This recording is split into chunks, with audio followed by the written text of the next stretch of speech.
Assalamualaikum warahmatullahi wabarakatuh. Perkenalkan, nama saya Emilia Cisari dengan nomor induk mahasiswa 21000005039.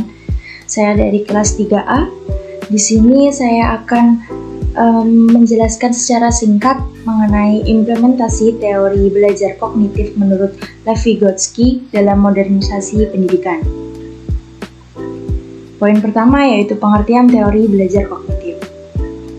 Teori kognitif merupakan teori yang pada umumnya dikaitkan dengan proses belajar. Teori kognitif menyatakan bahwa proses belajar terjadi karena ada variabel penghalang pada aspek-aspek kognisi seseorang. Teori belajar kognitif lebih mementingkan proses belajar daripada hasil belajar itu sendiri. Belajar tidak sekedar melibatkan hubungan antara stimulus dan respon. Lebih dari itu, belajar melibatkan proses berpikir yang sangat kompleks. Belajar adalah perubahan persepsi dan pemahaman. Tokoh-tokoh teori belajar kognitif. Yang pertama ada Jean Piaget. Jean Piaget mengemukakan pendapatnya tentang perkembangan kognitif anak menjadi 4 tahap. Yang pertama ada tahap sensori motor. Itu anak di usia 0 sampai 2 tahun.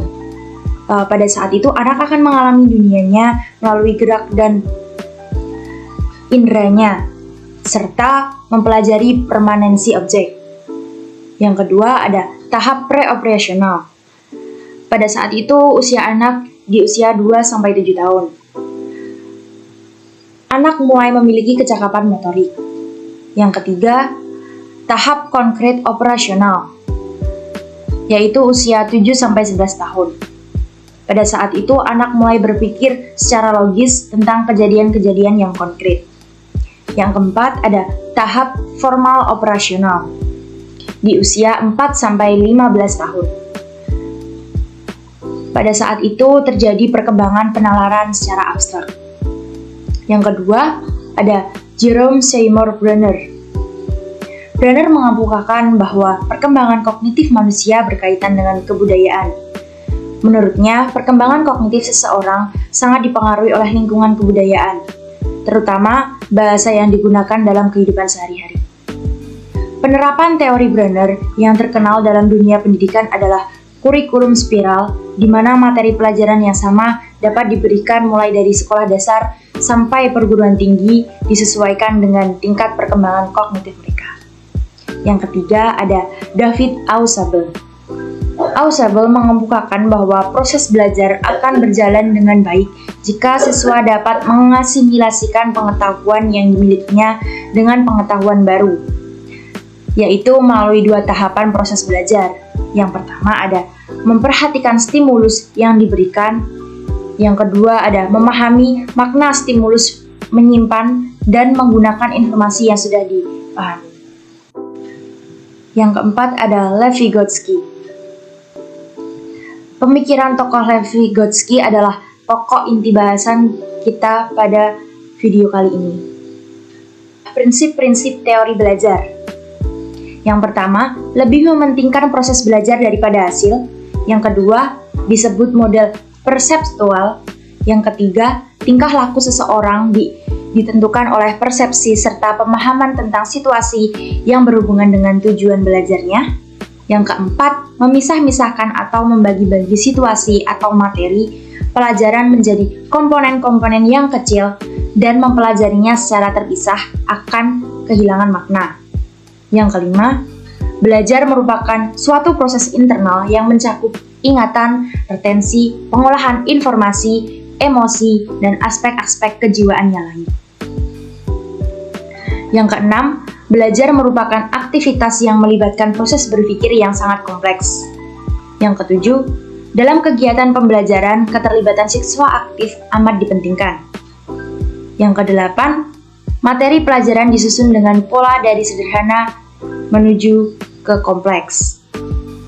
Yang kesembilan, perbedaan individu siswa perlu diperhatikan, karena itu sangat mempengaruhi keberhasilan siswa dalam belajar. Selanjutnya ada teori belajar kognitif menurut Lev Vygotsky.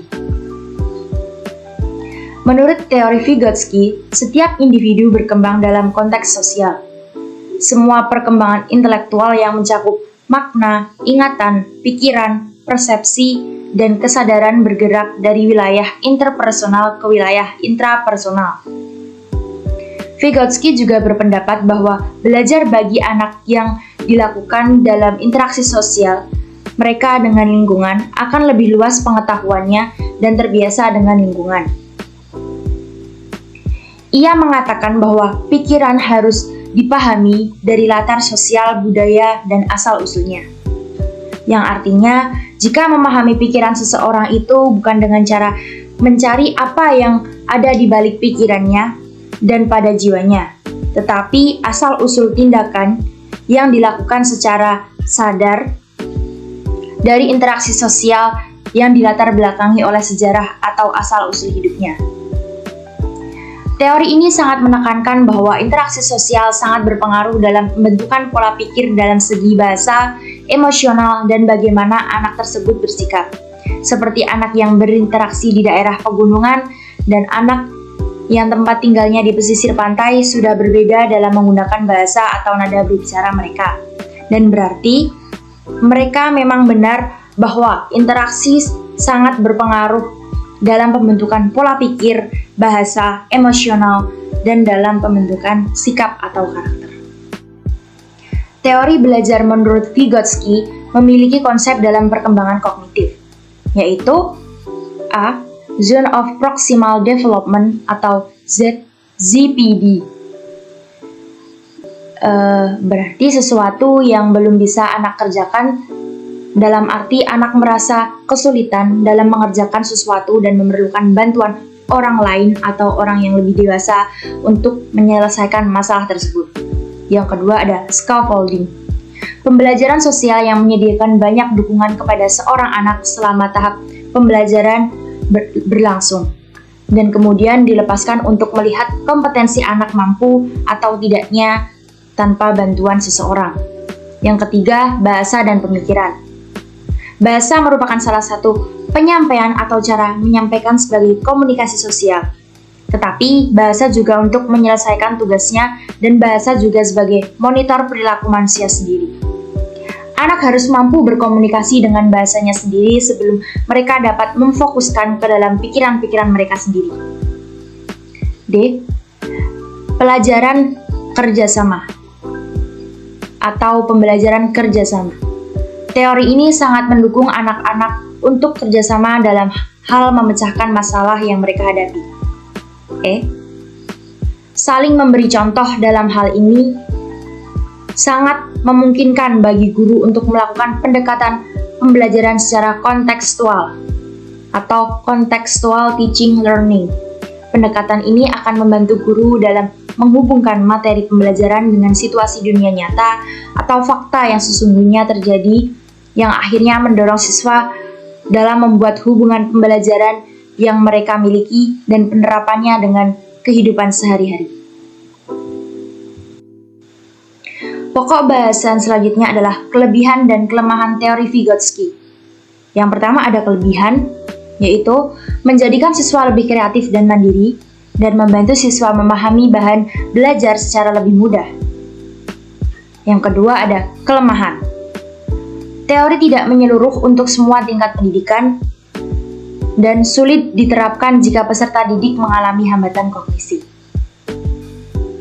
Selanjutnya ada implementasi teori kognitif Lev Vygotsky pada proses pembelajaran dalam modernisasi pendidikan.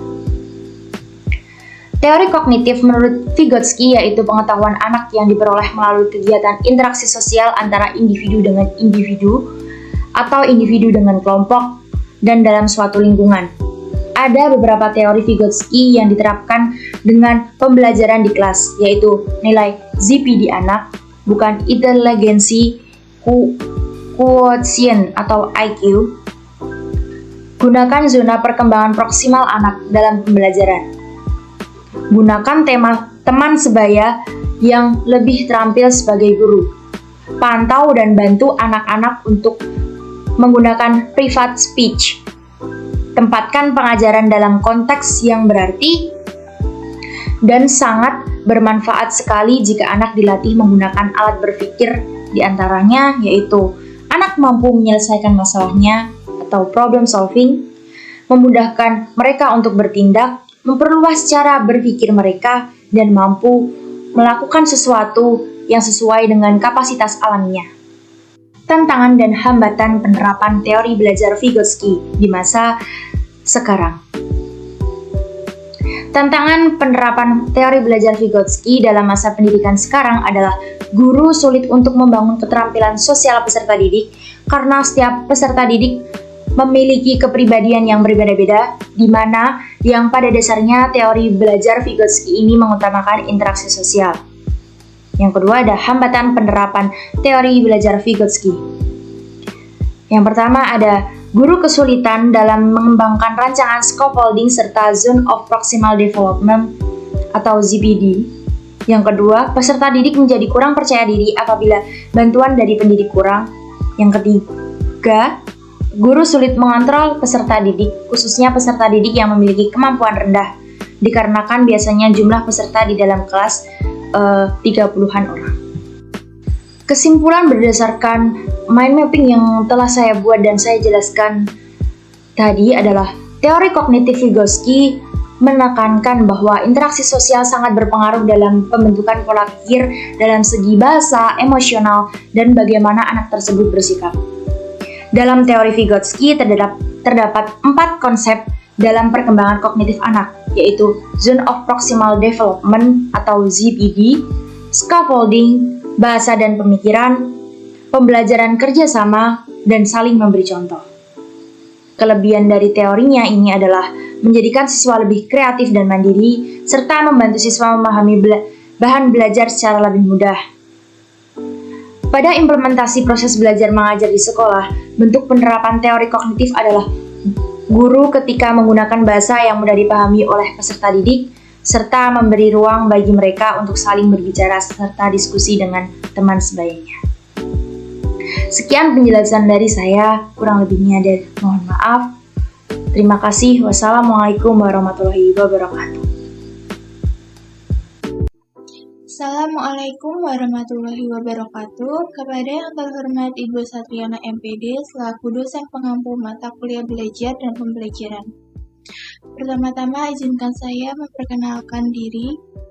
Nama saya Najma Amalia Putri dengan NIM 2100005040 dari kelas 3A Program Studi Pendidikan Guru Sekolah Dasar. Di sini saya akan menjelaskan mengenai implementasi teori belajar kognitif menurut Lev Vygotsky dalam modernisasi pendidikan. Berikut saya tampilkan mind mapping yang telah saya buat mengenai materi tersebut. Jadi saya akan menjelaskan mengenai materi implementasi teori belajar kognitif menurut Lev Vygotsky dalam modernisasi pendidikan. Pengertian teori belajar kognitif. Teori belajar kognitif merupakan teori yang dikaitkan dengan proses belajar. Teori kognitif ini menyatakan bahwa proses belajar terjadi karena terdapat variabel penghalang pada aspek-aspek kognisi seseorang. Teori belajar kognitif lebih mementingkan proses belajar daripada hasil belajar itu sendiri. Selanjutnya ada tokoh-tokoh teori belajar kognitif. Terdapat beberapa tokoh aliran teori belajar kognitif. Yang pertama ada Jean Piaget. Di dalam teori Jean Piaget memandang bahwa proses berpikir sebagai aktivitas gradual dan fungsi intelektual dari konkret menuju abstrak. Piaget mengemukakan bahwa pertumbuhan kapasitas mental memberikan kemampuan mental yang sebelumnya tidak ada. Jean Piaget mengemukakan pendapatnya tentang perkembangan kognitif anak menjadi 4 tahap. Yang pertama, tahap sensori motor. Tahap sensori motor pada usia 0-2 tahun. Anak mengalami dunianya melalui gerak dan indera serta mempelajari permanensi objek. Yang kedua ada tahap preoperasional pada usia 2-7 tahun mulai memiliki kecakapan motorik. Yang ketiga ada tahap konkret operasional pada usia 7-11 tahun. Anak mulai berpikir secara logis tentang kejadian-kejadian konkret. Lalu yang terakhir, tahap formal operasional pada usia 11-15 tahun. Perkembangan penalaran abstrak. Selanjutnya ada tokoh Jerome Seymour Brunei. Brunei mengemukakan bahwa perkembangan kognitif manusia berkaitan dengan kebudayaan. Menurutnya, perkembangan kognitif seseorang sangat dipengaruhi oleh lingkungan kebudayaan, terutama bahasa yang digunakan dalam kehidupan sehari-hari. Penerapan teori Brunei yang terkenal dalam dunia pendidikan adalah kurikulum spiral, di mana materi pelajaran yang sama dapat diberikan mulai dari sekolah dasar sampai perguruan tinggi sesuai dengan tingkat perkembangan kognitif mereka. Cara belajar yang baik menurut Brunei adalah dengan memahami konsep arti dan hubungan melalui proses intuitif, kemudian menghasilkan suatu kesimpulan atau discovery learning. Selanjutnya ada tokoh David Ausubel. Ausubel mengemukakan bahwa proses belajar akan berjalan dengan baik jika siswa dapat mengasimilisasikan pengetahuan yang dimilikinya dengan pengetahuan baru melalui 2 tahapan proses belajar sebagai berikut. Yang pertama ada mempraktikkan stimulus yang diberikan, yang kedua memahami makna stimulus, menyimpan dan menggunakan informasi yang sudah dipahami. Siswa akan belajar dengan baik jika isi pelajarannya didefinisikan dan kemudian dipresentasikan dengan baik dan tepat kepada siswa. Atau adventure organization. Adventure organization merupakan konsep atau informasi umum yang mewadahi seluruh isi pelajaran yang akan dipelajari oleh siswa. Selanjutnya ada tokoh Lev Vygotsky.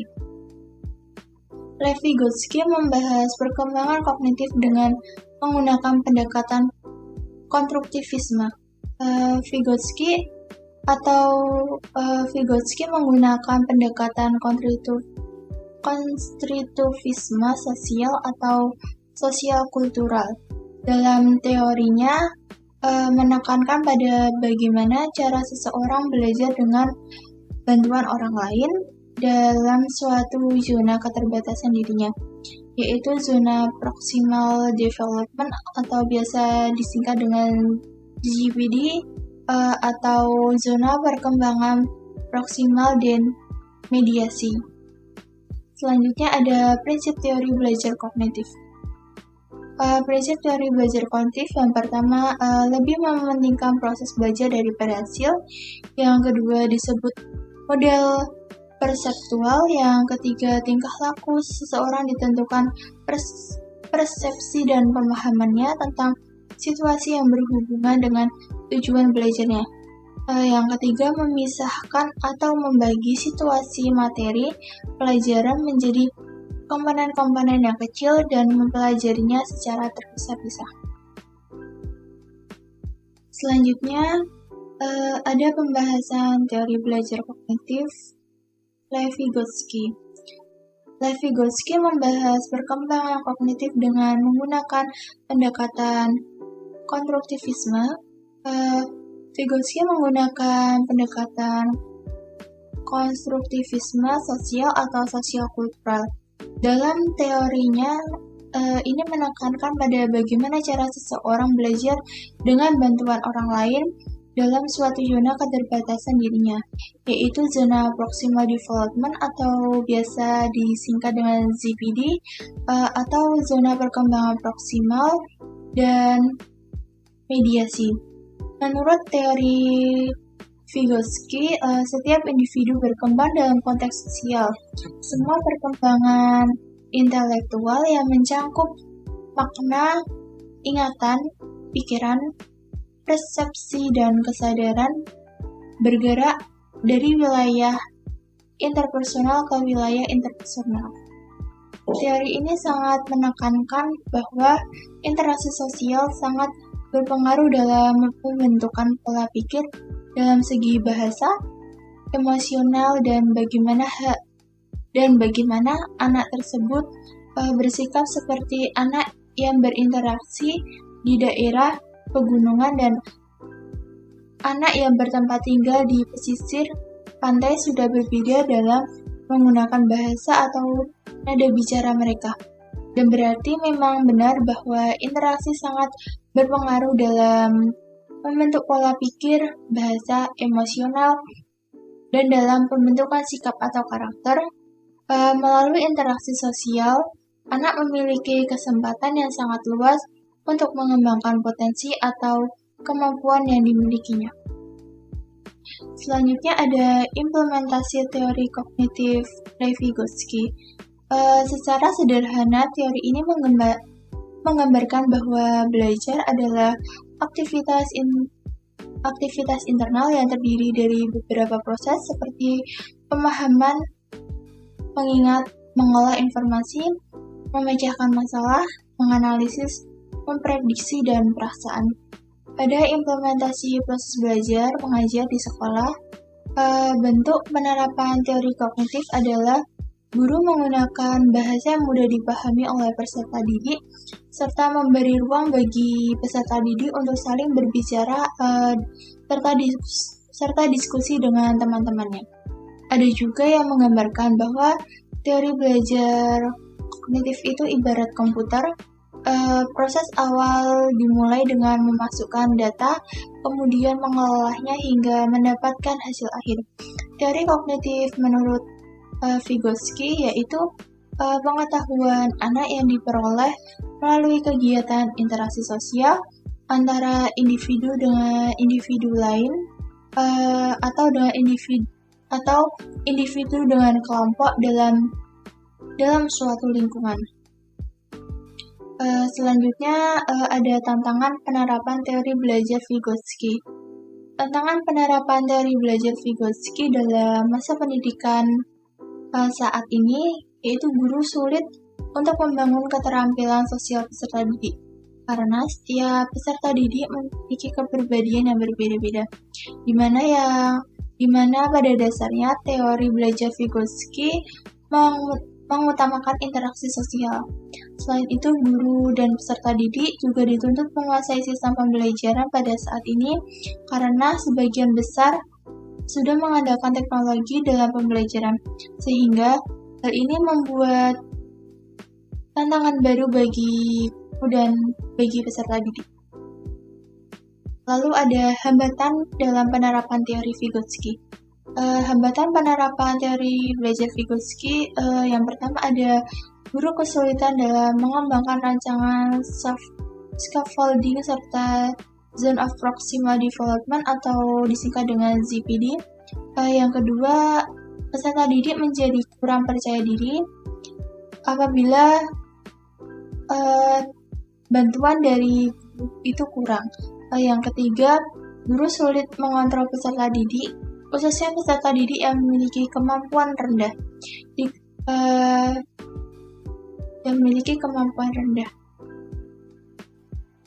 Baik, mungkin itu yang bisa saya jelaskan dari materi mengenai implementasi teori belajar kognitif menurut Levi-Gotsky dalam modernisasi pendidikan. Ada kurang lebihnya mohon maaf. Wassalamualaikum warahmatullahi wabarakatuh. Assalamualaikum warahmatullahi wabarakatuh. Perkenalkan, nama saya Nur Atikah dengan NIM 2100005041. Di sini saya akan menjelaskan mind mapping dari kelompok keempat yang berjudul Implementasi Teori Belajar Levi-Gotsky dalam Modernisasi Pendidikan yang telah saya buat. Implementasi teori belajar kognitif menurut Levi-Gotsky dalam modernisasi pendidikan. Di sini sebelum masuk ke teori Lev Vygotsky. Sebelumnya, Lev Vygotsky ini termasuk ke dalam teori belajar kognitif. Implementasi teori belajar kognitif menurut Lev Vygotsky dalam modernisasi pendidikan. Di sini Lev Vygotsky termasuk dalam teori belajar kognitif, yang dimana teori belajar kognitif ini yaitu teori yang dari ranah kejiwaan yang berpusat di otak, berhubungan dengan konasi dan afeksi. Tokoh-tokoh teori belajar kognitif di sini ada Jean Piaget, David Ausubel, Jerome Seymour Brunel, dan terakhir ada Lev Vygotsky yang akan kita bahas. Nah, dari Jean Piaget sendiri di sini dia menyebutkan bahwa proses berpikir sebagai aktivitas gradual dan berfungsi sebagai intelektual dari konkret menuju ke abstrak. Jadi dari yang sederhana menuju ke yang paling tinggi. Selanjutnya itu ada menurut Jerome Seymour Brunel, itu dia menyebutkan bahwa perkembangan kognitif manusia itu berkaitan dengan kebudayaan, terutama bahasa yang digunakan sehari-hari atau bahasa yang digunakan dalam kehidupan sehari, di keluarga, di lingkungan, dan lain-lain. Selanjutnya ada David Ausubel, dia menyebutkan bahwa proses belajar akan berjalan dengan baik jika siswa mengasimilasikan pengetahuan yang dimilikinya dengan pengetahuan yang baru. Selanjutnya ada Lev Vygotsky yang akan kita bahas berikut ini. Lev Vygotsky menyebutkan bahwa teori belajar kognitif di sini membahas tentang perkembangan kognitif dengan pendekatan konstruktivisme sosial. Selanjutnya, teori ini tuh menekankan bahwa interaksi sosial sangat berpengaruh dalam pembentukan pola pikir dalam segi bahasa, emosi, dan sikap anak tersebut. Selanjutnya ada konsep dalam perkembangan kognitif. Di sini ada zone of proximal development atau ZPD. Selanjutnya ada scaffolding. Lalu ada bahasa dan pemikiran. Selanjutnya ada pembelajaran kerjasama. Terakhir ada saling memberi contoh. Dan selanjutnya ada tantangan dan hambatan apa saja sih selama teori pembelajaran Vygotsky ini diterapkan di dunia pendidikan. Mulai dari tantangannya itu sulit membangun keterampilan sosial peserta didik. Selanjutnya, guru dan peserta didik dituntut untuk menguasai sistem pembelajaran yang ada saat ini. Selanjutnya, hambatan yang dihadapi sekolah dalam menerapkan sistem Vygotsky ini. Guru kesusahan dalam mengembangkan rancangan scaffolding serta zone of proximal development. Selanjutnya, ada peserta didik kurang percaya diri. Terus guru sulit mengontrol peserta didik tersebut karena peserta didik tersebut kurang percaya diri terhadap gurunya sendiri. Selanjutnya ada implementasi teori Lev Vygotsky dalam proses belajar di sekolah. Itu guru menggunakan bahasa yang mudah dipahami oleh siswa dan memberi ruang bagi mereka untuk berdiskusi antar temannya sendiri. Selanjutnya ada kelebihan dan kekurangan dalam teori belajar Vygotsky ini, yaitu kelebihannya, siswa lebih kreatif dan mandiri, guru membantu siswa memahami bahan pelajaran. Selanjutnya kelemahannya yaitu teori ini tidak menyeluruh untuk semua tingkat pendidikan. Selanjutnya yaitu sulit diterapkan jika peserta didik mengalami hambatan kognisi. Sekian presentasi singkat yang saya buat. Lebih dan kurangnya saya mohon maaf. Wassalamualaikum warahmatullahi wabarakatuh.